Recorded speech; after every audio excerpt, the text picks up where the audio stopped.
Hello students, welcome to NCERT पाठशाला।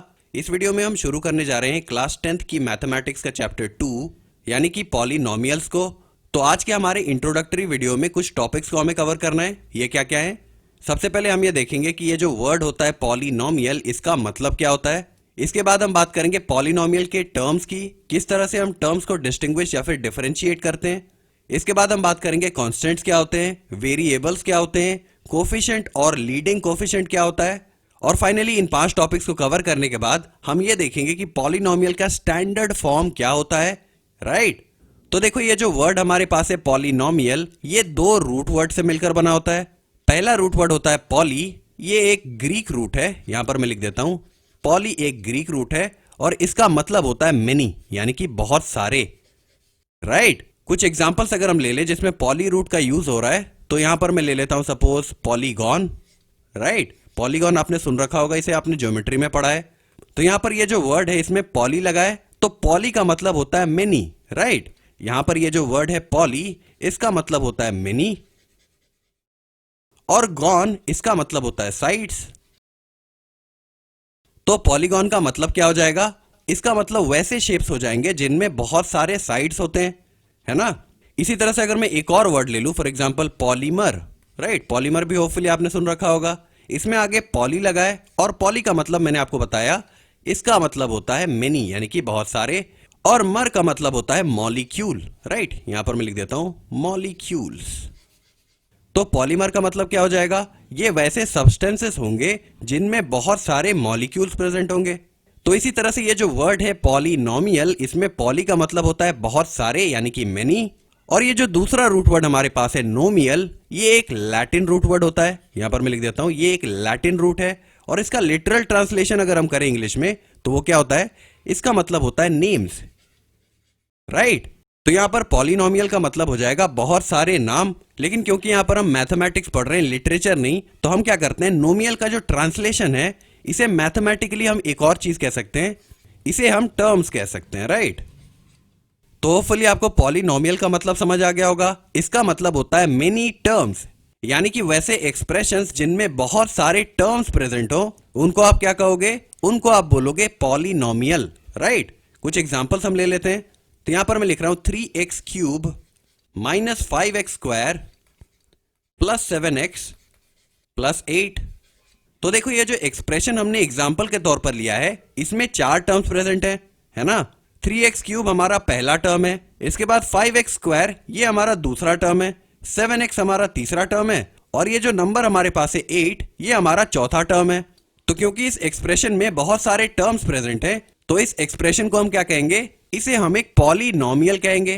Right, अब किसी भी पॉलिनोमियल को लिखने के या फिर रिप्रेजेंट करने के कुछ और रूल्स भी होते हैं, लेकिन उनको हम कवर करेंगे थोड़ी देर के बाद स्टैंडर्ड फॉर्म ऑफ पॉलिनोमियल्स के टॉपिक में। राइट, अभी तक के लिए आप सिर्फ इतना समझिए कि वैसे एक्सप्रेशंस जिनमें बहुत सारे टर्म्स हों, उनको आप पॉलिनोमियल कहोगे। अब क्योंकि हमें पॉलिनोमियल में टर्म्स की बात करनी है, तो आइए इसे थोड़ा डिटेल में समझते हैं। तो देखो टर्म्स होते क्या हैं? वैल्यूज डिफरेंशिएटेड बाय प्लस और माइनस मेक 2 और मोर टर्म्स, यानी कि उन वैल्यूज को आप टर्म्स कहोगे जो कि या तो प्लस या फिर माइनस से सेपरेट या फिर डिफरेंशिएट किए गए हों। जैसे कि इन एग्जांपल्स की अगर मैं बात करूं, तो आपको यहां पर यह चेक करना है कि प्लस या फिर माइनस से कौन सी वैल्यूज सेपरेट की गई हैं, उन वैल्यूज को आप टर्म्स कहोगे। राइट, पहला एग्जांपल हमारे पास है 3x square plus 5x minus 9। तो यहां पर देखो ये रहा प्लस का साइन, और ये प्लस का साइन क्या कर रहा है? ये 3x स्क्वायर और 5x को अलग अलग कर रहा है। राइट, यहां पर 3x स्क्वायर एक अलग वैल्यू है और 5x एक दूसरी वैल्यू है, और इन दो वैल्यूज को सेपरेट किससे किया गया है? इसे एक प्लस के सिंबल से सेपरेट किया गया है।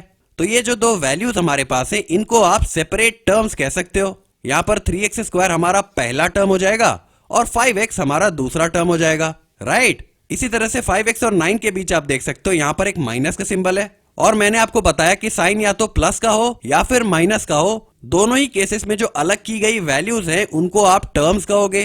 तो यहां पर ये जो माइनस का सिंबल है, ये 5x और 9 को अलग अलग कर रहा है, तो इन दोनों को भी आप टर्म्स कहोगे। अब 5x को तो हम ऑलरेडी हमारा सेकंड टर्म अज्यूम कर चुके हैं, तो ये जो नंबर हमारे पास है 9, ये इस एक्सप्रेशन का थर्ड टर्म हो जाएगा। राइट, इसी तरह से अगर हम सेकंड एग्जांपल की बात करें, तो यहां पर बीच में आपको प्लस का साइन नजर आ रहा होगा, और ये प्लस का साइन क्या कर रहा है? ये -2b और √3 को अलग अलग कर रहा है, यानी कि ये प्लस का सिंबल इन दो वैल्यूज को अलग अलग टर्म्स बना रहा है ना। तो यहाँ पर -2b ये हमारा पहला टर्म हो जाएगा और √3 हमारा दूसरा टर्म हो जाएगा। और फाइनली अगर हम तीसरे एग्जाम्पल की बात करें तो यहाँ पर सबसे पहले माइनस का सिंबल है और ये क्या कर रहा है, ये 5y³ और 2y² इन दोनों को अलग कर रहा है। तो इन दोनों वैल्यूज को हम टर्म्स कह सकते हैं। यहाँ पर 5y³ हमारा पहला टर्म हो जाएगा और 2y² ये हमारा दूसरा टर्म हो जाएगा। इसके बाद एक प्लस का सिंबल यहाँ पर है और ये प्लस का सिंबल क्या कर रहा है, ये 2y² और 8y को अलग अलग कर रहा है। तो ये दोनों भी टर्म्स हो जाएंगे। अब 2y² को तो हम ऑलरेडी हमारा सेकंड टर्म अज्यूम कर चुके हैं, तो यहाँ पर 8y ये हो जाएगा हमारा थर्ड टर्म, है ना। और फाइनली यहाँ पर एक नेगेटिव सिंबल है और ये नेगेटिव सिंबल क्या कर रहा है, ये 8y और 1 को अलग अलग कर रहा है। तो ये दोनों भी टर्म्स हो जाएंगे। अब 8y तो ऑलरेडी हमारा थर्ड टर्म है, तो ये जो नंबर हमारे पास है 1, ये हमारा चौथा टर्म हो जाएगा। तो देखो बेसिकली टर्म्स आप उन वैल्यूज को कहोगे जो या तो प्लस या फिर माइनस से सेपरेट किए गए हो। यहाँ पर आपने इन 3 एग्जांपल्स की मदद से समझा इस बात को। लेकिन वहीं पर अगर मैं मल्टीप्लिकेशन और डिवीजन के सिंबल्स की बात करूं तो इन दोनों सिंबल से जो भी वैल्यूज सेपरेट की गई होंगी उनको आप अलग अलग टर्म्स नहीं कह सकते, right. Values differentiated by multiplication और डिवीजन डोंट मेक 2 और मोर टर्म्स, यानी कि मल्टीप्लिकेशन और डिवीजन से सेपरेट की गई वैल्यूज ये 2 या 2 से अधिक टर्म्स नहीं बनाते। और ऐसा क्यों? They can be further solved into one single term, यानी कि जो वैल्यूज मल्टीप्लिकेशन और डिवीजन से सेपरेट की गई होंगी उनको आप फर्दर सॉल्व कर सकते हो। और जब आप उन्हें फर्दर सॉल्व करोगे तो वहां पर एक ही टर्म बचेगी फाइनली, राइट। जैसे कि यहाँ पर कुछ एग्जाम्पल्स हैं हमारे पास। अगर हम पहले एग्जाम्पल की बात करें तो यहाँ पर है 3x × 6। अब ये जो सिंबल है मल्टीप्लिकेशन का, क्या ये 3x और 6 को अलग अलग टर्म्स बना रहा है? बिल्कुल भी नहीं। और ऐसा क्यों? क्योंकि इन दो वैल्यूज को आप फर्दर सॉल्व कर सकते हो, राइट। यहाँ पर 3x को अगर मैं 6 से मल्टीप्लाई कर दूं तो हमारे पास वैल्यू आ जाएगी ना 18x। तो ये फाइनली एक ही टर्म बन गया, है ना। इसी तरह से अगर मैं दूसरे एग्जाम्पल की बात करूं तो यहाँ पर 5y और 2x ये एक मल्टीप्लिकेशन के सिंबल से सेपरेट किए गए हैं। तो क्या ये 2 अलग अलग टर्म्स होंगे? बिल्कुल नहीं, क्योंकि अलग अलग टर्म्स हम उन वैल्यूज को कहते हैं जो या तो प्लस या फिर माइनस के सिंबल से सेपरेट की गई हो। और क्योंकि यहाँ पर मल्टीप्लिकेशन का सिंबल है तो इसे आप फर्दर सॉल्व कर सकते हो। तो यहाँ पर 5y × 2x इसकी वैल्यू क्या आ जाएगी? इसकी वैल्यू आ जाएगी 10xy के बराबर, राइट। 5 × 2 होता है 10 और x × y होता है xy। तो यहाँ पर इन दो वैल्यूज को सॉल्व करने के बाद फाइनली हमारे पास एक ही टर्म आ गया, है ना।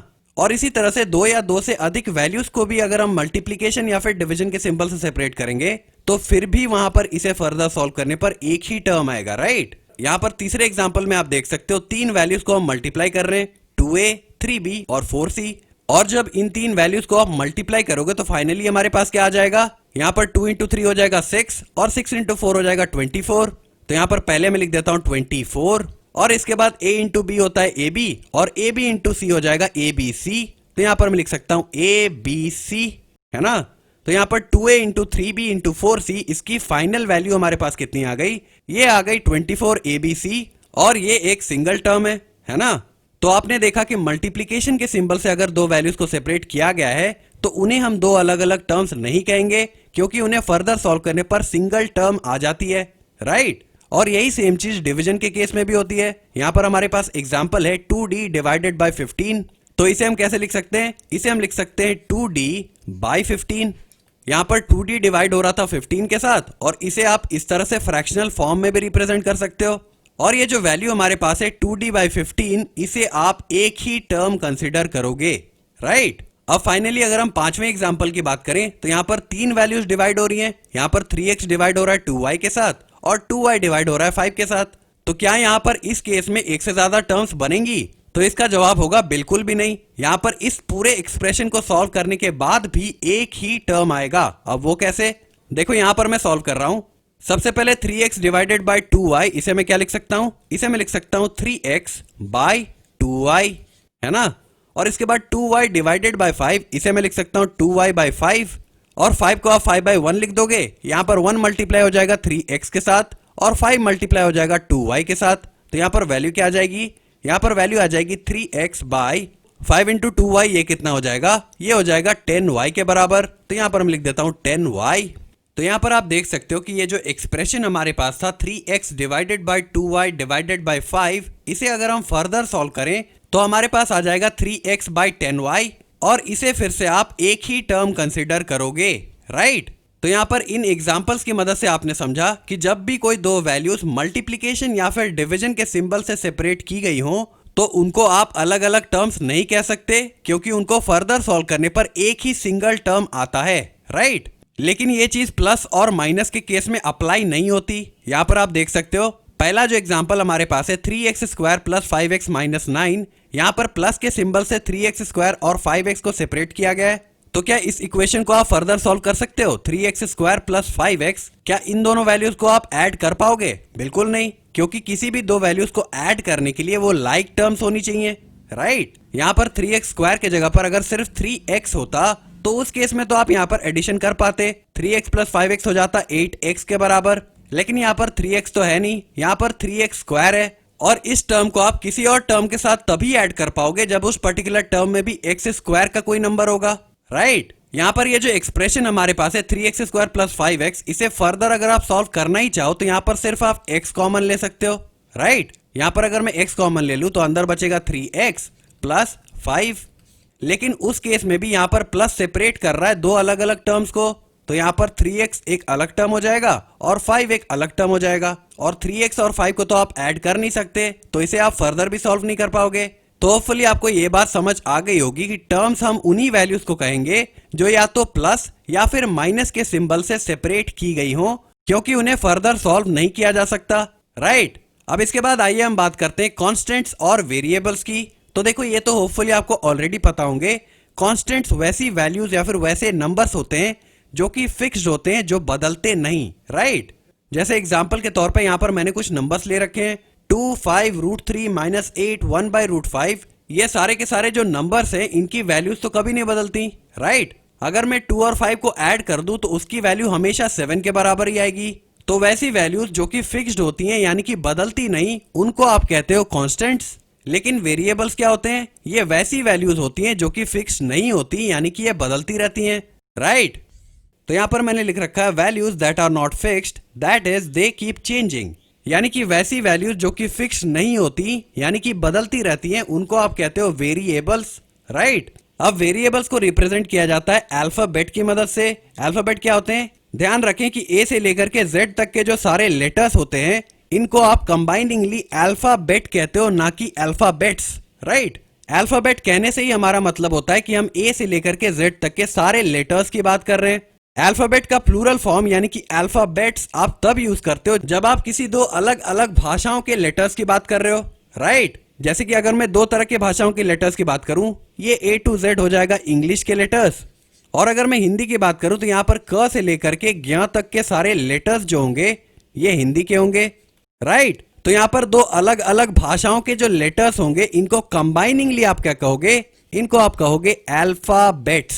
यहां पर आप एस लगाओगे, राइट, क्योंकि आप दो अलग अलग भाषाओं के लेटर्स की बात कर रहे हो। लेकिन अगर आप सिर्फ एक ही लैंग्वेज के लेटर्स की बात कर रहे हो, जैसे कि यहां पर हम इंग्लिश के लेटर्स की बात कर रहे हैं, तो यहां पर आपको इसका सिंगुलर फॉर्म यूज करना पड़ेगा। यहां पर आप यूज करोगे अल्फाबेट, राइट। तो देखिए वेरिएबल्स वैसी क्वांटिटीज होती हैं जो कि बदलती रहती है, और इन्हें हम रिप्रेजेंट करते हैं अल्फाबेट की मदद से, यानी कि ए से लेकर के जेड तक के जितने लेटर्स हैं उनकी मदद से हम वेरिएबल्स को रिप्रेजेंट करते हैं। और इसके अलावा वेरिएबल्स को हम कुछ स्पेशल कैरेक्टर्स से भी रिप्रेजेंट करते हैं। यहाँ पर मैंने कुछ स्पेशल कैरेक्टर्स लिख रखे हैं। ये हमारे पास है alpha, beta, gamma, theta etcetera. तो ये जो स्पेशल कैरेक्टर्स होते हैं इनकी मदद से भी हम वेरिएबल्स को रिप्रेजेंट करते हैं। अब देखो यहाँ पर जो मैंने लिख रखा था कि values that are not fixed, that is they keep changing, are said to be variables, यानी कि वो बदलती रहती हो। इसका मतलब क्या है? आइए इसे समझते हैं। तो यहाँ पर मैंने एक एग्जाम्पल ले रखा है। हमारे पास एक एक्सप्रेशन है p ऑफ x, यानी कि x के टर्म में कोई एक्सप्रेशन हमारे पास है जो कि है 5x square plus 3x plus 2।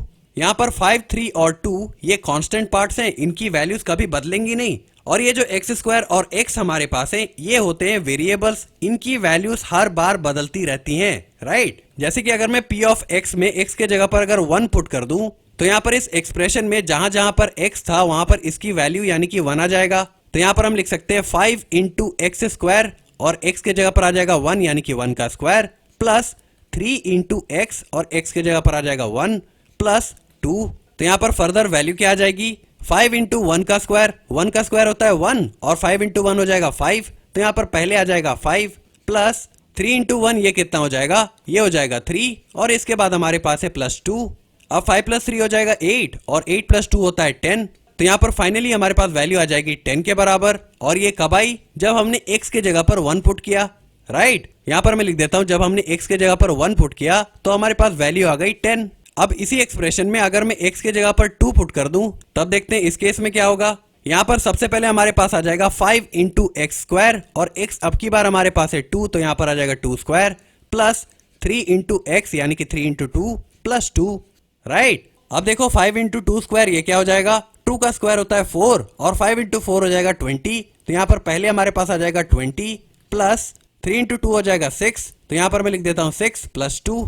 अब 20 प्लस 6 हो जाएगा 26 और 26 प्लस 2 हो जाएगा 28। तो यहाँ पर x की वैल्यू को 2 लेने पर हमारे पास वैल्यू फाइनली कितनी आ गई, ये आ गई 28 के बराबर, राइट। तो यहाँ पर मैं लिख देता हूँ p की वैल्यू को जब हमने 2 लिया तो यहाँ पर वैल्यू हमारे पास आ गई 28 के बराबर। तो होपफुली यहाँ पर आप समझ पा रहे होंगे कि ये जो वेरिएबल्स होते हैं इनकी वैल्यूज फिक्स्ड नहीं होती, इनकी वैल्यूज को कुछ भी लिया जा सकता है, राइट। और हर एक बार अलग अलग वैल्यूज लेने पर हमारे पास अलग अलग सोल्यूशंस आ रहे, राइट। तो ये हो जाएंगे हमारे वेरिएबल्स।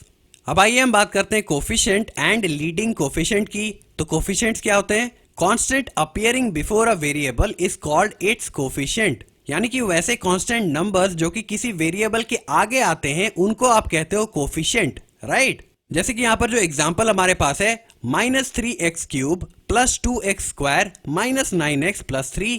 तो यहाँ पर आपको पता है कि कांस्टेंट कौन कौन से नंबर हैं। यहाँ पर -3 एक कांस्टेंट है, इसके बाद 2 एक कांस्टेंट है, इसके बाद -9 भी एक कांस्टेंट है और 3 भी एक कांस्टेंट है, राइट। और अगर हम वेरिएबल्स की बात करें तो यहाँ पर देखो x³ एक वेरिएबल होगा, इसके बाद x स्क्वायर भी एक वेरिएबल होगा, x भी एक वेरिएबल होगा और यहाँ पर 3 को मैं लिख सकता हूँ 3 into x to the power 0, क्योंकि किसी भी नंबर या फिर वेरिएबल को जब आप टू द पावर 0 के फॉर्म में लिखते हो तो उसकी वैल्यू 1 के बराबर आ जाती है। आपको पता होगा कि x की पावर 0 भी 1 होता है, 3 की पावर 0 भी 1 होता है।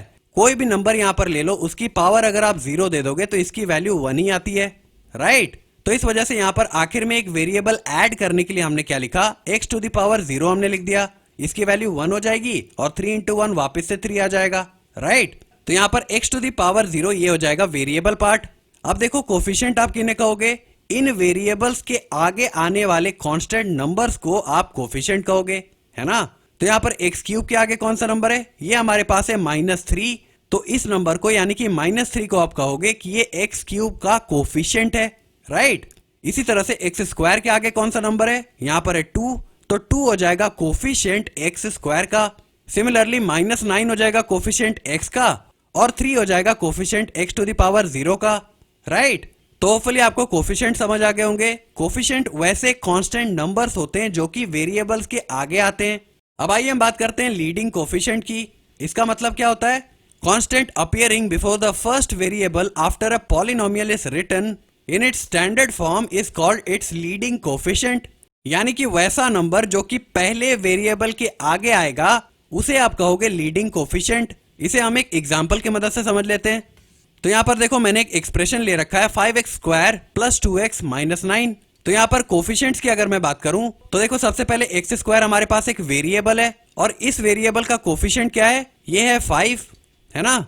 इसके बाद x भी एक वेरिएबल है और इस वेरिएबल के आगे आने वाला नंबर यानी कि 2, ये क्या हो जाएगा, ये हो जाएगा x का कोफिशिएंट। और फाइनली यहाँ पर -9 के साथ अगर हम x टू द पावर 0 लिख दें तो यहाँ पर x टू द पावर 0 ये हमारे पास वेरिएबल है और इस वेरिएबल का कोफिशिएंट क्या हो जाएगा, ये हो जाएगा -9 के बराबर, राइट।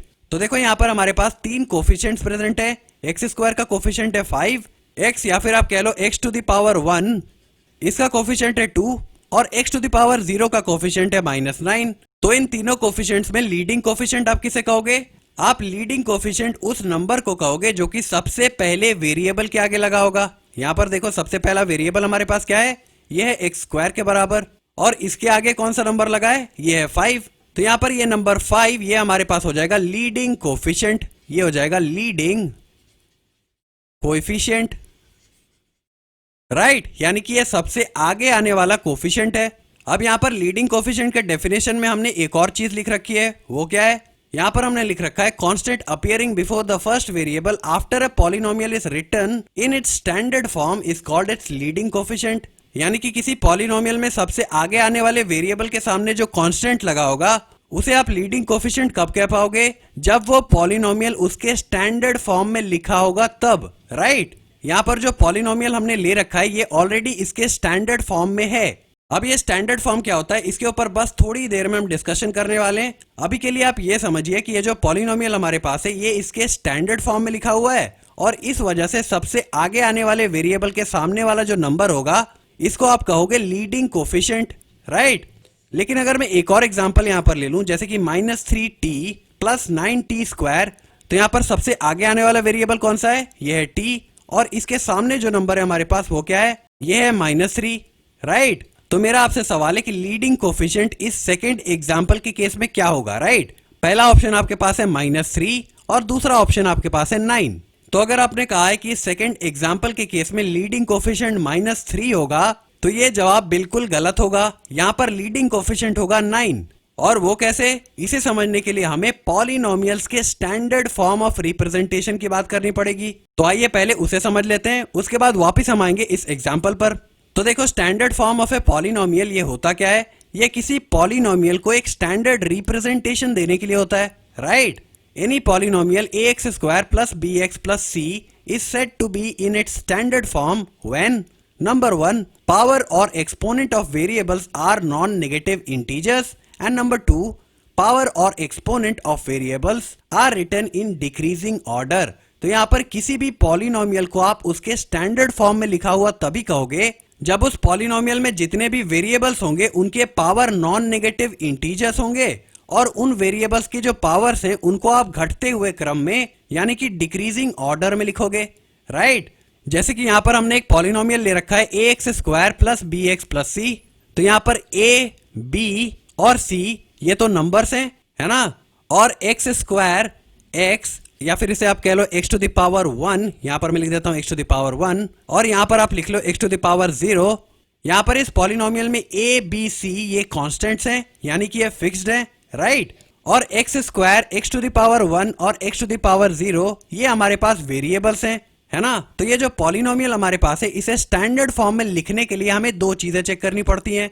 सबसे पहली चीज ये कि उस पॉलिनोमियल में जितने भी वेरिएबल्स होंगे उनके पावर्स या फिर एक्सपोनेंट्स वो नॉन नेगेटिव इंटीजर्स होने चाहिए, राइट? अब नॉन नेगेटिव इंटीजर्स कहने से मेरा मतलब क्या है? देखो, आपको पता होगा कि इंटीजर्स क्या क्या होते हैं। इनमें सारे नेगेटिव नंबर्स भी आते हैं, इसके बाद 0 भी आता है और सारे पॉजिटिव नंबर्स भी आते हैं। ये होती है पूरी इंटीजर्स की कैटेगरी। लेकिन यहाँ पर हम बात कर रहे हैं नॉन नेगेटिव इंटीजर्स की। ये बेसिकली वैसे इंटीजर्स होते हैं जो कि नेगेटिव नहीं होते, राइट? यहाँ पर आप देख सकते हो नॉन नेगेटिव लिखा हुआ है ना? तो ये जो इंटीजर्स की कैटेगरी है इसमें अगर हम नेगेटिव नंबर्स को हटा दें तो उस केस में बाकी के जो इंटीजर्स रह जाएंगे इनको आप कहते हो नॉन नेगेटिव इंटीजर्स। और इसमें आते कौन कौन से नंबर हैं? इसमें 0 और इसके अलावा सारे पॉजिटिव नंबर्स आएंगे, राइट? तो देखो, कोई भी पॉलिनोमियल उसके स्टैंडर्ड फॉर्म में तभी होगा जब उस पॉलिनोमियल में जितने भी वेरिएबल्स होंगे उनके पावर्स या तो 0 हो या फिर कोई पॉजिटिव नंबर्स हो, राइट? ये तो हो गई हमारी पहली कंडीशन। अब दूसरी कंडीशन हमें क्या दे रखी है? यहां पर यह कहा जा रहा है कि वेरिएबल की जो पावर या फिर एक्सपोनेंट्स होंगी इनको डिक्रीजिंग ऑर्डर में यानी कि घटते हुए क्रम में आपको लिखना है। जैसे कि इसी पॉलिनोमियल की अगर हम बात करें तो यहां पर वेरिएबल्स क्या क्या हैं? ये हमारे पास है x², x⁻1 और x⁻0। ये हमारे पास वेरिएबल पार्ट है। तो इन वेरिएबल्स की जो पावर है इनको आपको घटते हुए ऑर्डर में यानी कि डिक्रीजिंग ऑर्डर में लिखना है। यहां पर आप देख ही रहे हो, सबसे पहले ax² में x की पावर कितनी है? ये है 2। इसके बाद bx⁻1 में क्या हुआ? x की पावर 2 से घटकर 1 हो गई, है ना? और इसके बाद c × x⁻0 इसमें क्या हुआ? x⁻1 से घटकर पावर x⁻0 हो गई, राइट? तो यहाँ पर ये जो पावर्स हैं ये घटते हुए ऑर्डर में लिखे गए। पहले यहाँ पर पावर था 2, उसके बाद पावर हो गया 1 और फाइनली पावर हो गया 0। तो ये जो पॉलिनोमियल हमने कंसीडर किया था ax² + bx⁻1 + cx⁻0 ये इसके स्टैंडर्ड फॉर्म में होगा क्योंकि यहाँ पर जितने भी वेरिएबल्स हैं उनके पावर या तो 0 हैं या फिर पॉजिटिव हैं। ये पहली चीज। और दूसरी चीज, यहाँ पर जितने भी वेरिएबल्स हैं उनकी पावर्स घटते हुए ऑर्डर में लिखी गई हैं, राइट? अब आइए हम कुछ और एग्जांपल्स देख लेते हैं जिससे ये कॉन्सेप्ट हमारे पास बिल्कुल क्लियर हो जाएगा। यहाँ पर मैंने 5 एग्जांपल्स ले रखे हैं और आपको ये डिटरमाइन करना है कि इन पांचों में से कौन से पॉलिनोमियल्स उसके स्टैंडर्ड फॉर्म में लिखे गए हैं। इसके लिए आप चेक क्या करोगे, सबसे पहली चीज आप ये चेक करोगे कि वेरिएबल की जो पावर्स होती हैं, यहाँ पर मैं लिख देता हूं वेरिएबल की एक्सपोनेंट्स, ये कैसी होनी चाहिए, ये नॉन नेगेटिव होनी चाहिए। ये पहली कंडीशन है। और दूसरी कंडीशन क्या है, ये जो वेरिएबल के एक्सपोनेंट्स हैं, एक्सपोनेंट्स ये कैसे होने चाहिए, ये डिक्रीजिंग ऑर्डर में होने चाहिए, राइट। तो इन दो कंडीशंस को आपको चेक करना है और अगर ये दोनों ही कंडीशन सेटिस्फाई हो रही होंगी तब कोई पॉलिनोमियल उसके स्टैंडर्ड फॉर्म में होगा। तो यहां पर देखिए सबसे पहले एग्जांपल की अगर हम बात करें तो यहां पर वेरिएबल्स हमारे पास क्या क्या है, हमारे पास वेरिएबल है एक्स स्क्वायर, इसके बाद एक्स है, एक्स को आप लिख सकते हो एक्स टू द पावर 1 और यहाँ पर 9 है तो 9 को आप लिख सकते हो 9 into x to the power 0, क्योंकि एक्स टू द पावर 0 तो 1 ही हो जाएगा और 9 इंटू 1 वापिस से 9 हो जाएगा, है ना। तो सबसे पहले हमें वेरिएबल की एक्सपोनेंट्स को देखना है, ये नॉन नेगेटिव होने चाहिए, यानी कि या तो वो 0 हो या फिर पॉजिटिव हो। तो यहाँ पर देखो पहला वेरिएबल हमारे पास है x और इसकी पावर है 2, ये एक पॉजिटिव नंबर है। इसके बाद दूसरा वेरिएबल हमारे पास है x और इसकी पावर है 1, ये भी एक पॉजिटिव नंबर है। और यहाँ पर तीसरा वेरिएबल भी हमारे पास है x और इसकी पावर है 0, ये भी एक नॉन नेगेटिव नंबर तो है, राइट। मैंने आपको बताया था कि नॉन नेगेटिव नंबर्स में कौन कौन से नंबर आते हैं, या तो वो 0 होता है या फिर बाकी सारे पॉजिटिव नंबर्स होते हैं। तो यहाँ पर ये जो पहला एग्जाम्पल हमारे पास है इसमें पहली कंडीशन तो सेटिस्फाई हो गई, यहाँ पर जितने भी पावर्स हैं वो सारे नॉन नेगेटिव इंटीजर्स हैं। अब आइए हम दूसरे कंडीशन की बात करते हैं। तो यहाँ पर इन वेरिएबल्स की जो पावर है वो घटते हुए ऑर्डर में होनी चाहिए, राइट। और ये यहाँ पर फॉलो भी हो रहा है। यहाँ पर आप देख सकते हो x की पावर पहले है 2, इसके बाद x की पावर है 1 और इसके बाद x की पावर फाइनली 0 हो गई। तो पावर 2 से घटकर 1 हुई और 1 से घटकर 0 हो गई। तो यहाँ पर सारे पावर्स डिक्रीजिंग ऑर्डर में लिखे गए हैं। तो ये जो पहला एक्सप्रेशन हमारे पास है ये एक पॉलिनोमियल हो जाएगा उसके स्टैंडर्ड फॉर्म में लिखा हुआ, राइट। अब आइए हम दूसरे एग्जाम्पल की बात करते हैं। तो यहाँ पर हमारे पास है 3 रूट एक्स प्लस 7। तो इसे आप कैसे लिख सकते हो, यहाँ पर मैं लिख सकता हूँ 3 इंटू एक्स की पावर 1/2 में लिख सकता हूँ, राइट। क्योंकि रूट एक्स क्या होता है, ये होता है एक्स की पावर 1/2। इसके बाद हमारे पास है प्लस 7 और 7 को मैं लिख सकता हूँ एक्स की पावर 0। अब ये जो एक्सप्रेशन हमारे पास है, आइए हम बात करते हैं कि ये कंडीशंस यहाँ पर सेटिस्फाई हो रही है या नहीं। तो पहली कंडीशन हमारे पास ये है कि वेरिएबल की जो पावर होंगी वो नॉन नेगेटिव इंटीजर्स होंगी, राइट। तो यहाँ पर देखो पहला वेरिएबल हमारे पास है x और इसकी पावर है 1/2। लेकिन आपको पता है कि 1/2 भले ही एक पॉजिटिव नंबर है लेकिन ये एक इंटीजर तो नहीं है ना, राइट। क्योंकि इंटीजर्स को आप फ्रैक्शन में लिख ही नहीं सकते। तो यहाँ पर ये पहली कंडीशन हमारी इनवैलिड हो गई क्योंकि यहाँ पर x की पावर हाफ है जो कि एक इंटीजर नहीं है। तो इस वजह से ये जो दूसरा एक्सप्रेशन है 3 रूट एक्स प्लस 7 ये एक पॉलिनोमियल नहीं होगा, राइट। अब आइए हम तीसरे एग्जाम्पल की बात करते हैं। तो यहाँ पर हमारे पास है रूट 2y माइनस 8 और इसे हम फर्दर लिख सकते हैं root 2y to the power 1 minus 8y to the power 0, right. यहाँ पर हमने इस एक्सप्रेशन को थोड़ा सा इलेबोरेट करके लिख दिया। अब आइए हम इन कंडीशंस को चेक करते हैं। तो पहली कंडीशन में एक्सपोनेंट की जो पावर होनी चाहिए वो नॉन नेगेटिव इंटीजर होनी चाहिए, राइट। अब देखो यहाँ पर एक्सपोनेंट हमारे पास है y की पावर पहले है 1, इसके बाद y की पावर है 0 और 1 और 0 ये दोनों ही नॉन नेगेटिव इंटीजर्स हैं। तो पहली कंडीशन तो सेटिस्फाई हो गई। अब दूसरी कंडीशन हमारे पास क्या है कि वेरिएबल की जो पावर होंगी वो घटते हुए ऑर्डर में होनी चाहिए। तो यहाँ पर पहले जो वेरिएबल हमारे पास है y उसकी पावर 1 है और इसके बाद अगला जो वेरिएबल हमारे पास है ये है y और इसकी पावर है 0। तो पावर यहाँ पर 1 से डिक्रीज होकर के 0 हो गई, यानी कि ये डिक्रीजिंग ऑर्डर में भी लिखा गया है ना। तो ये जो तीसरा एग्जाम्पल है ये एक पॉलिनोमियल तो होगा ही, ये इसके स्टैंडर्ड फॉर्म में रिप्रेजेंटेड भी होगा, राइट। अब इसी तरह से अगर हम चौथे एग्जाम्पल की बात करें तो यहाँ पर आप देख सकते हो कि y की पावर कितनी है।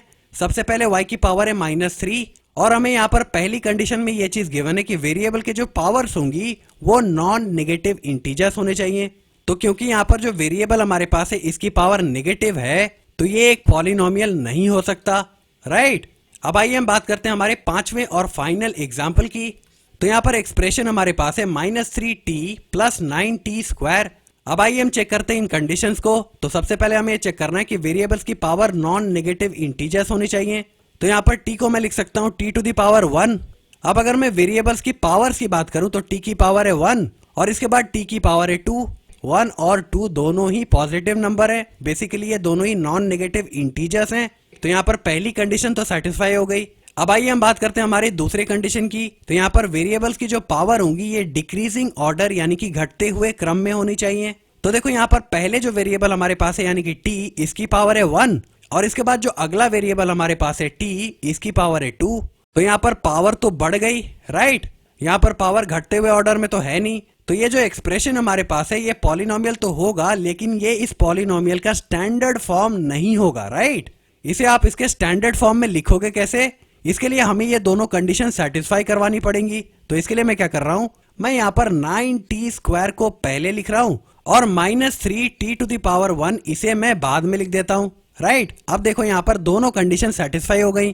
पहली कंडीशन ये कि वेरिएबल्स की जो पावर है वो नॉन नेगेटिव होनी चाहिए, ये तो सेटिस्फाइड है। और दूसरी कंडीशन ये कि वेरिएबल्स की पावर घटते हुए ऑर्डर में होनी चाहिए। तो देखो यहाँ पर पहले वेरिएबल की पावर थी 2 और इसके बाद वेरिएबल की पावर हो गई 1, है ना। तो यहाँ पर ये दूसरी कंडीशन भी सेटिस्फाई हो गई। तो ये जो एक्सप्रेशन हमारे पास था -3t⁻1 + 9t², ये एक पॉलिनोमियल तो था लेकिन ये इसके स्टैंडर्ड फॉर्म में नहीं था, राइट। इसका स्टैंडर्ड फॉर्म क्या हो जाएगा? ये हो जाएगा 9t² - 3t⁻1। तो होपफुली आपको स्टैंडर्ड फॉर्म ऑफ पॉलिनोमियल ये समझ आ गया होगा। अब आइए हम एक बार फिर से बात करते हैं लीडिंग कोफिशिएंट की। तो यहाँ पर हमने इसकी डेफिनेशन क्या लिखी हुई है, यहाँ पर हमारे पास है constant appearing before the first variable after a polynomial is written in standard form is called its leading coefficient. यानी कि जब किसी पॉलिनोमियल को हम उसके स्टैंडर्ड फॉर्म में लिख देंगे तब उस केस में जो सबसे पहला वेरिएबल होगा उसके आगे आने वाले नंबर को आप लीडिंग कोफिशिएंट कहोगे। यहाँ पर हमने दो एग्जांपल्स लिए थे। यहाँ पर पहला एग्जांपल हमारे पास था 5x² + 2x⁻1 - 9x⁻0 और मैंने आपको उस वक्त ये बोला था कि ये एक्सप्रेशन उसके स्टैंडर्ड फॉर्म में है, आप बस इस बात को मान लीजिए, राइट। लेकिन अब होपफुली आपको इसका एक्सप्लेनेशन समझ आ रहा होगा। यहाँ पर ये एक्सप्रेशन इसके स्टैंडर्ड फॉर्म में क्यों है? क्योंकि यहाँ पर जितने भी वेरिएबल्स हैं उनके पावर नॉन नेगेटिव इंटीजर्स हैं, राइट। ये पहली कंडीशन। और दूसरी कंडीशन, यहाँ पर जितने भी वेरिएबल्स के पावर्स हैं ये घटते हुए या फिर डिक्रीजिंग ऑर्डर में लिखे गए। तो ये पॉलिनोमियल उसके स्टैंडर्ड फॉर्म में हो गया। अब जैसे किसी पॉलिनोमियल को आप उसके स्टैंडर्ड फॉर्म में लिख देते हो तब उस केस में जो सबसे आगे आने वाला वेरिएबल होता है उसके आगे आने वाले नंबर को आप कहते हो लीडिंग कोफिशिएंट। तो इस वजह से यहाँ पर सबसे आगे आने वाला वेरिएबल है x² और इसके सामने जो नंबर हमारे पास है वो है 5। तो यहाँ पर 5 हो जाएगा लीडिंग कोफिशिएंट। लेकिन यहाँ पर ये जो दूसरा एग्जाम्पल हमारे पास है -3t + 9t², ये एक्सप्रेशन एक पॉलिनोमियल तो है लेकिन ये इसके स्टैंडर्ड फॉर्म में तो नहीं है। क्योंकि यहाँ पर आप देख सकते हो t को अगर मैं t⁻1 लिख दूं तो यहाँ पर जितने वेरिएबल्स हैं उनके पावर्स तो नॉन नेगेटिव हैं लेकिन यहाँ पर इन वेरिएबल्स के पावर डिक्रीजिंग ऑर्डर में नहीं लिखे गए, राइट। यहाँ पर पहले पावर थी 1 और इसके बाद पावर हो गई 2। तो यहाँ पर ये डिक्रीजिंग ऑर्डर तो है नहीं, तो इसे पहले हमें इसके स्टैंडर्ड फॉर्म में कन्वर्ट करना पड़ेगा। तो यहाँ पर मैं इसे कन्वर्ट कर रहा हूँ। यहाँ पर हम पहले लिखेंगे 9t² और इसके बाद हम लिखेंगे -3t⁻1। अब ये जो पॉलिनोमियल है ये इसके स्टैंडर्ड फॉर्म में चला गया। यहाँ पर जितने वेरिएबल्स हैं उनके पावर नॉन नेगेटिव इंटीजर्स हैं और इन वेरिएबल्स के पावर घटते हुए ऑर्डर में भी आ गए। और जब कोई पॉलिनोमियल उसके स्टैंडर्ड फॉर्म में आ जाए तब उस केस में सबसे आगे आने वाले वेरिएबल के सामने जो नंबर होता है इस नंबर को आप क्या कहते हो? इसे आप कहते हो लीडिंग कोफिशिएंट, राइट। तो इस वजह से इस एग्जाम्पल के लिए लीडिंग कोफिशिएंट होगा 9 ना कि -3। तो होपफुली इस वीडियो में जो भी चीजें मैंने आपको एक्सप्लेन की वो आपको समझ आ गई होंगी। अगर आपको कोई डाउट्स या क्वेरीज अभी भी रह जाती हैं तो आप नीचे कमेंट्स में पूछ सकते हो। Okay, thank you.